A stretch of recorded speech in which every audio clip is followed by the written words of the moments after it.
السلام علیکم۔ آج ہم ایک بہت ہی گہرے سوال پر بات کر رہے ہیں۔ سوال یہ ہے کہ رسالت یعنی پیغمبری کا اصل مفہوم کیا ہے، اور ایک رسول کی نبی کی پیروی کہاں تک کس حد تک لازم ہے۔ جی بالکل، یہ ایک بنیادی سوال ہے۔ اس گفتگو کے لیے ہم مولانا سید ابو لالا مودودی کی کتاب سیرت سرور عالم کے کچھ اقتباسات کو سامنے رکھ رہے ہیں۔ جی ہاں، مقصد یہ ہے کہ جو مختلف نظریات ہیں اس حوالے سے ان کو سمجھا جائے، کھولا جائے۔ تو چلیں شروع کرتے ہیں۔ بالکل۔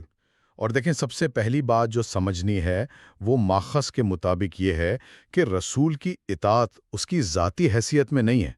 مطلب یہ نہیں کہ وہ موسیٰ ابن عمران ہیں یا محمد ابن عبداللہ اس لیے نہیں، بلکہ اس لیے کہ وہ اللہ کے نمائندے ہیں، اللہ کے رسول ہیں، صحیح۔ جنہیں وہ خاص علم وہ ہدایت دی گئی ہے جو عام انسانوں کے پاس نہیں ہوتی۔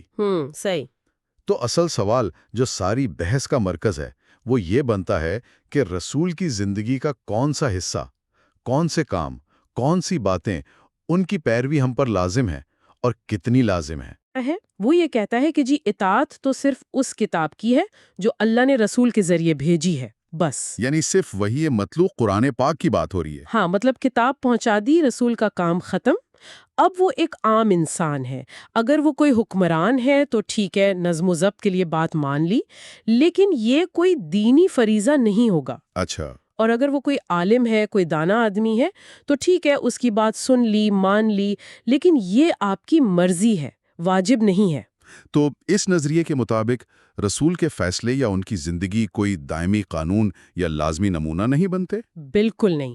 زیادہ سے زیادہ ایک مثال، ایک نظیر، پریسیڈنٹ سمجھ لیں، لیکن ہمیشہ کے لیے قانون نہیں بنتا، اور ان کی زندگی کو نمونہ بنانا نہ بنانا یہ ہر ایک کی اپنی پسند ہے۔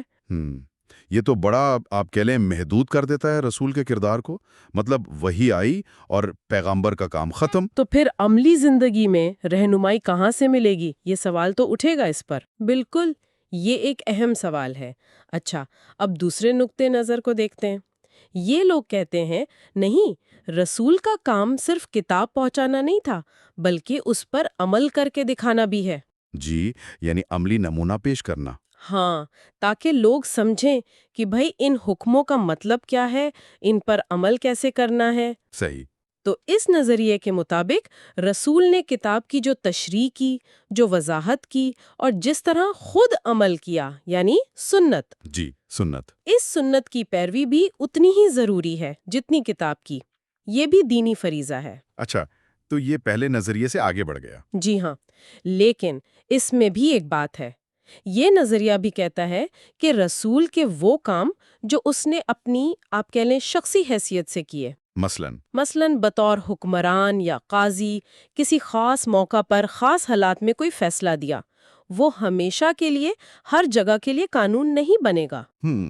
تو یہاں بھی ایک فرق رکھا جا رہا ہے، خدائی حکم کی تشریح اور سنت ایک طرف، اور رسول کے ذاتی یا انتظامی فیصلے دوسری طرف۔ جی، لیکن پھر وہی سوال، یہ فرق عملی طور پر کیسے کریں گے؟ کون سی بات سنت تشریح ہے اور کون سی وقتی یا انتظامی؟ صحیح کہا، یہ مشکل تو رہے گی۔ اچھا، اب تیسرا نقطۂ نظر۔ یہ گروہ مانتا ہے کہ ہاں، رسول کی زندگی، ان کی رہنمائی، اخلاق میں، معاشرت میں، سیاست میں، یہ سب اللہ کی طرف سے بہترین نمونہ ہے، اسوہ حسنہ ہے۔ جی، یعنی وہ مانتے ہیں کہ زندگی کے اکثر پہلو قابل تقلید ہیں۔ بالکل، لیکن یہاں بھی ایک لیکن ہے۔ یہ لوگ بھی کوشش کرتے ہیں کہ رسول کی حیثیت رسالت اور حیثیت شخصی میں فرق کیا جائے۔ اچھا، وہ کیسے؟ وہ سمجھتے ہیں کہ شاید کچھ معاملات ایسے ہوں رسول کی زندگی میں جو رسالت کے دائرے سے باہر ہوں اور ان کی پیروی لازمی نہ ہو۔ لیکن ماخذ خود کہتا ہے کہ ان کے لیے بھی یہ لائن کھینچنا کہ یہ کام رسالت کا ہے اور یہ شخصی، یہ بہت مشکل ہے، عملی طور پر یہ ممکن نہیں لگتا۔ یہ واقعی ایک پیچیدہ بات ہے۔ ایک طرف آپ وسیع نمونے کو مان رہے ہیں، دوسری طرف فرق کرنے کی کوشش بھی کر رہے ہیں جو کہ واضح نہیں ہو پا رہا۔ تو پھر معیار کیا بنے گا؟ کون فیصلہ کرے گا؟ یہ تو ایک الجھن سی پیدا ہو جاتی ہے۔ بالکل، یہ ایک بنیادی چیلنج ہے۔ اچھا، اب آتے ہیں چوتھے نقطہ نظر پر۔ اور ماخذ میں جو مصنف ہیں مولانا مودودی وہ اسی کی طرف اپنا جھکاؤ ظاہر کرتے ہیں۔ جی، یہ نظریہ کہتا ہے کہ بھئی رسول کی شخصیت اور اس کی رسالت یہ نظری طور پر تو شاید الگ ہوں، لیکن حقیقت میں وجود میں تو ایک ہی ہیں۔ انہیں عملی طور پر الگ نہیں کیا جا سکتا۔ یعنی کوئی سوئچ نہیں ہے کہ اب رسول آن ہے اب آف ہیں۔ بالکل، یہ کوئی سرکاری نوکری نہیں ہے کہ دفتر میں افسر، گھر آ کر عام آدمی۔ جب کوئی رسول بن گیا تو وہ ہر لمحے 24 گھنٹے مرتے دم تک وہ اللہ کا رسول ہے، وہ ڈیوٹی پر ہے۔ ہر وقت۔ ہر وقت وہ اپنی بھیجنے والی اتھارٹی یعنی اللہ تعالیٰ کی پالیسی کے خلاف جا ہی نہیں سکتا، سوچ بھی نہیں سکتا۔ اچھا۔ اس کی زندگی کا ہر کام، چاہے وہ امام ہو، امیر ہو، گھر کا فرد ہو، بازار میں چل رہا ہو، ہر چیز پر اس کی حیثیت رسالت حاوی ہے۔ یعنی نجی زندگی میں بھی وہ ویسے ہی رسول ہے جیسے مسجد میں نماز پڑھاتے ہوئے؟ جی بالکل، وہ جو کرتا ہے، جو کہتا ہے، یہاں تک کہ جس بات پر خاموش رہتا ہے، وہ سب اللہ کی ہدایت اور نگرانی میں ہوتا ہے۔ وہ اپنی مرضی سے اللہ کی حدود سے باہر نہیں جا سکتا۔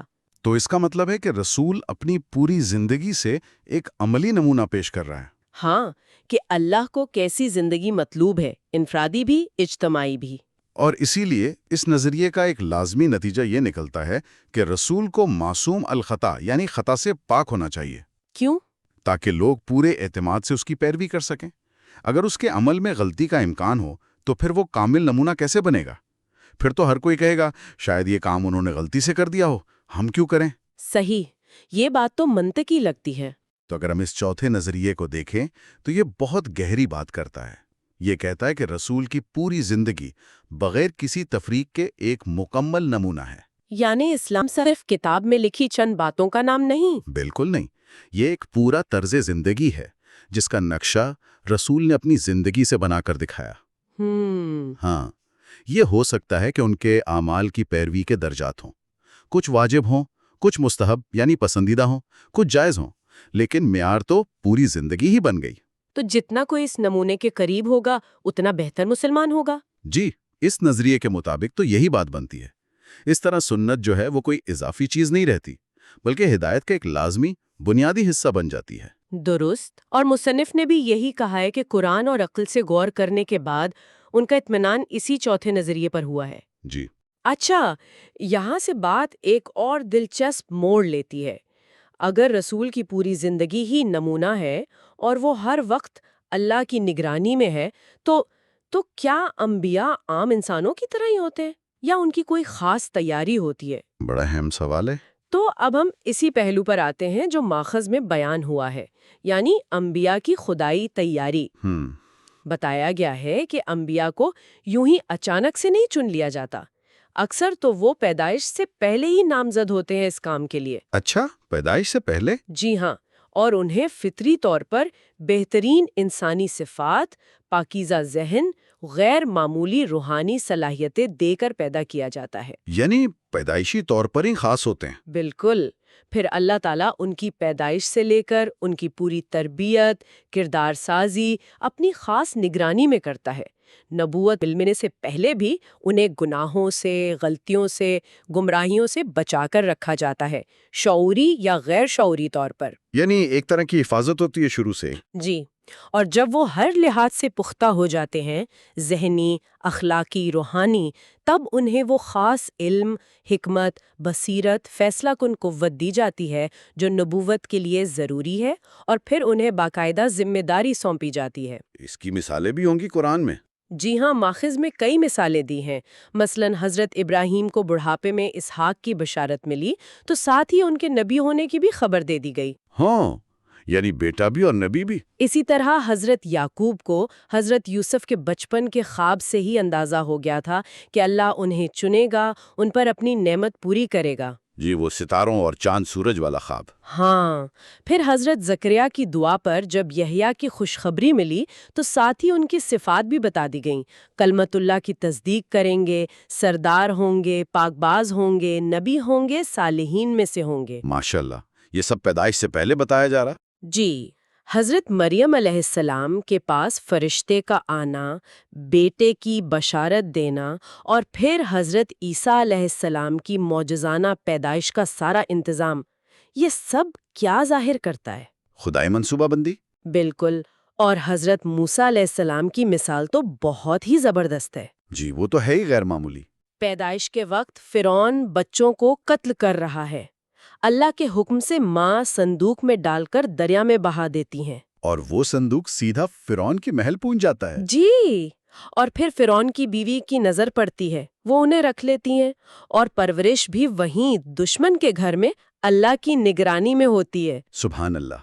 یہ تو واقعی ظاہر کرتا ہے کہ ان کی زندگیاں عام نہیں ہوتی، ایک خاص پلان کے تحت چلتی ہیں۔ تو یہ تو ہوئی پیدائش اور پرورش کی۔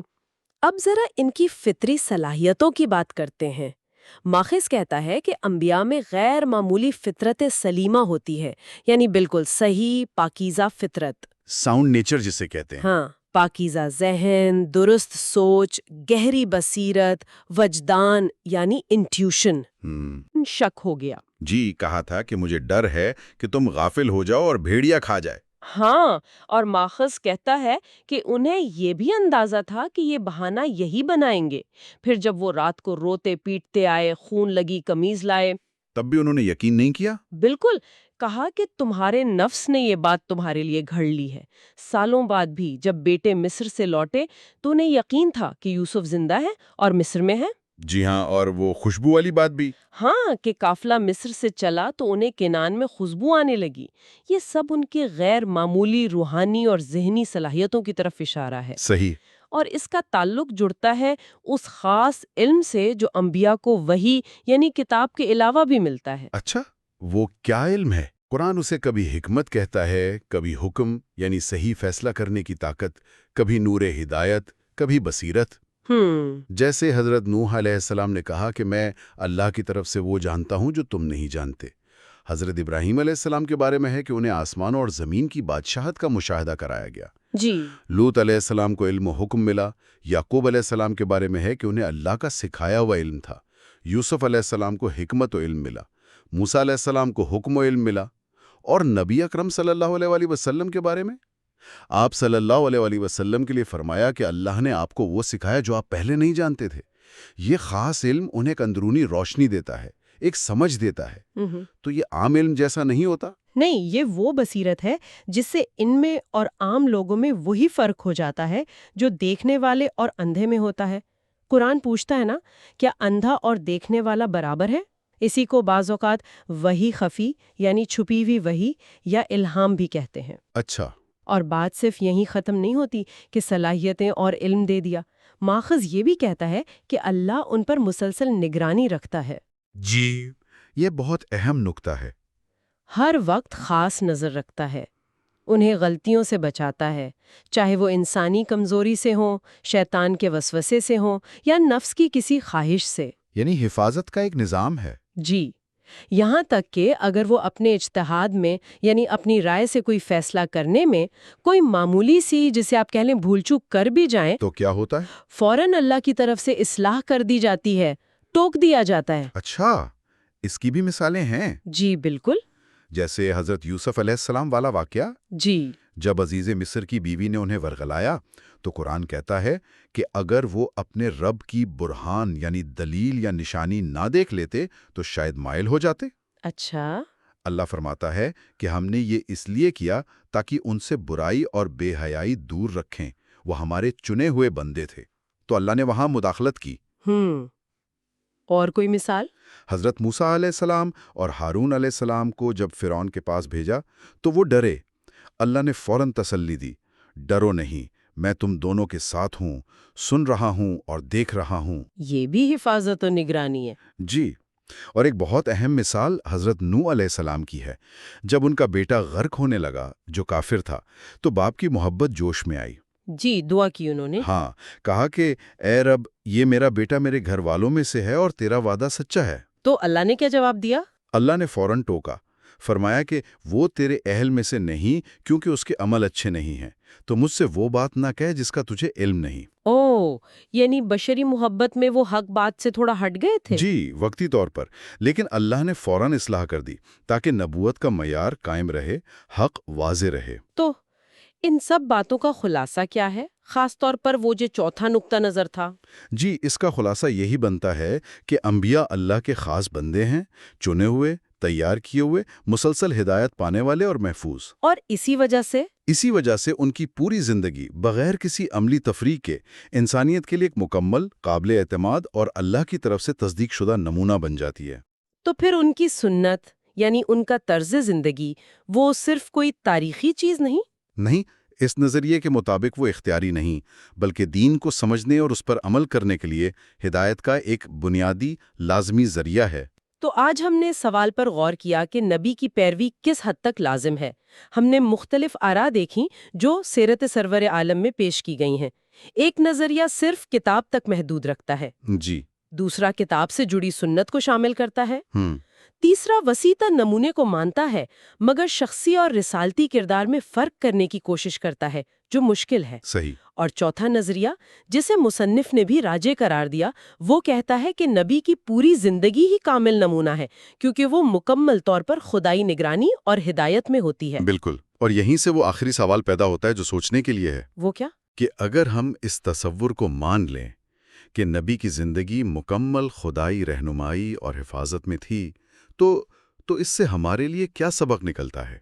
یہ بات ہمارے دین کو سمجھنے اور اس پر عمل کرنے کے انداز پر کیسے اثر انداز ہونی چاہیے؟ کیا یہ ہمیں صرف کتاب کے الفاظ سے آگے بڑھ کر اس کی عملی روح کو، اس کی عملی شکل کو جو نبی نے پیش کی، اسے سمجھنے کی دعوت نہیں دیتا؟ یقیناً۔ آج کے اس دور میں نبی کو واقعی اسوہ حسنہ، بہترین نمونہ ماننے کا عملی مطلب کیا ہے؟ ہم اپنی زندگیوں میں اسے کیسے لاگو کر سکتے ہیں؟ یہ وہ سوال ہے جو اس ساری بحث کے بعد ہمارے سامنے آتا ہے۔